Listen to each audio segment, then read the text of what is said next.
I first met Christopher Hitchens at the Edinburgh International Festival. We were doing a big event there, a big debate. I'd read his book, God is Not Great, How Religion Poisons Everything, and I expected the man to match the book. I mean, the book was a rant. We immediately hit it off, much to my surprise, much I think even to his surprise. And over the course of the next several years, friendship flourished. More now about the life and death of Christopher Hitchens with our guest Larry Taunton, a close friend of Hitchens, who debated him on the issue of religion. He may in fact have been the first person Hitchens told about his illness. Joining us now via Skype from Birmingham, Alabama. Thanks so much for talking with us. You knew him, you talked about the big issues in life and beyond with him, you debated him. What kind of man was he? For nearly 4 years, Christopher Hitchens and Larry Taunton have considered themselves close friends. Like any friendship, the two share many things in common. We both share a martial heritage. We both love literature. We love lively conversation. Christopher died in 2011. Now one of his closest friends, evangelical writer Larry Alex Taunton, joins us to discuss his new book, which is beautifully written, The Faith of Christopher Hitchens. I guess, Larry, just tell us, give us a pitch for the book, because I think it's a short book. It's an airplane ride, a couple rides, but you will really get something out of it. What do you get out of a book about a guy's dying year who is an atheist?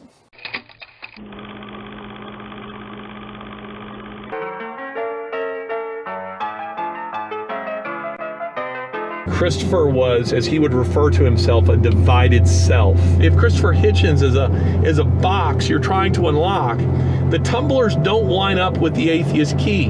There were other things that matter to Christopher Hitchens more than his unbelief. And these are things that I explore in the book, and certainly explored with Christopher in conversation. Christopher Hitchens was a very complex man. He was very different publicly than he was privately. Christopher was a man of deep passions. That probably doesn't come as a surprise to people, but he was a man who had a real love of literature, strong loyalties, certainly strong opinions, but he was a man that I counted among my friends. But there's one thing that makes these two an unlikely pair, and it's the very thing that brought them together. It may sound a bit limiting or dogmatic, but it's the only way I know how to think. It's not a belief in itself, but I've never been able to persuade myself of any alternative. I think one of the things I'd hope people would get from this is we live in a culture that is increasingly factionalized, and yet here was Christopher Hitchens and myself, an evangelical Christian, who managed not only to debate one another, but to enjoy each other's company in a friendship. This book, it's not a biography. Rather, I think of the book as something like this. If Christopher Hitchens' life was an airplane that crashed, this book is the black box. It's searching through the record, trying to give some account for his soul. You debated him specifically on the matter of religion because he was, after all, well, a vociferous atheist, but you're a man of faith. So let me ask you about that. Did you pray for Christopher Hitchens, and did he know about it?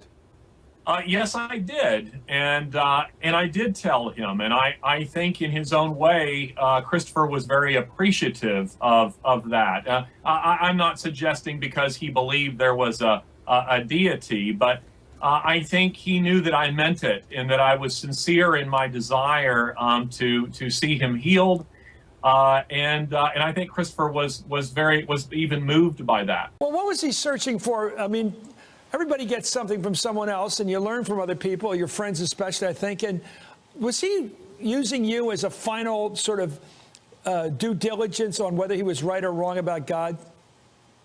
You know, that's a good way of putting it, Chris. It's very interesting. Christopher, after his diagnosis with esophageal cancer, which he knew to be a death sentence, Christopher took 2 lengthy road trips with me. One from his home in D.C. to my home in Birmingham, Alabama, and another one a month later through Yellowstone National Park.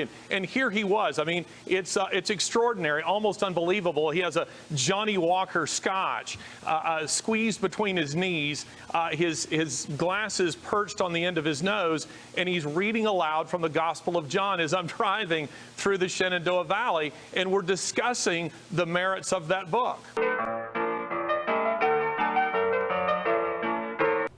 He was so prolific. The man wrote for so many publications. He wrote books. He appeared on television. And every time he appeared, he would be debating some point or another fast. The man was a rapier-like mind and trenchant. What was it like to debate against someone like that? Well, you know, listen, my experience wouldn't reflect everyone's experience. I always joke with people that my relationship with Christopher Hitchens was a little bit like Christian Bale with Russell Crowe in 3:10 to Yuma. It seemed like he gunned down everybody around me, but Christopher was always pretty gentle with me. I think that's in part because he knew that I meant him well and because I believed what I was saying. He could be a very savage debater.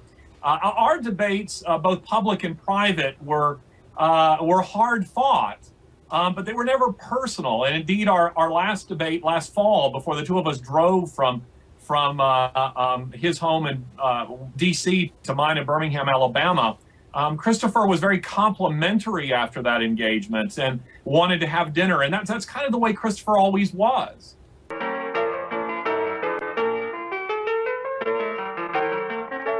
The alternative, Christianity. Christopher, a world-famous author, is an atheist. And Larry, he's dedicated his life to defending Christianity. I'm not about living in some sort of Christian bubble. I think that we're called to engage.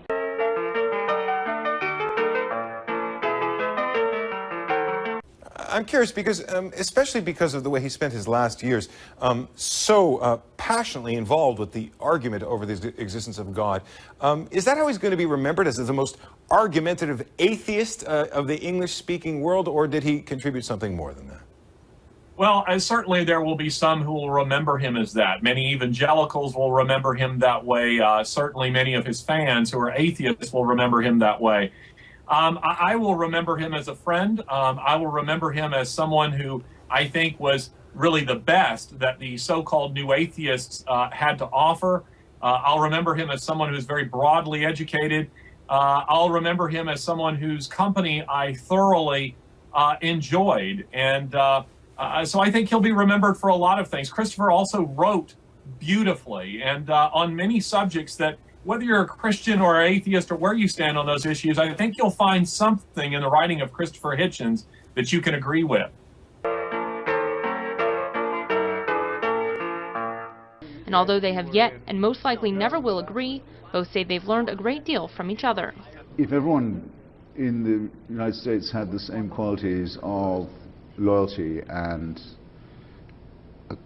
care and concern for others that Larry Taunton had, we would be living in a much better society than we do.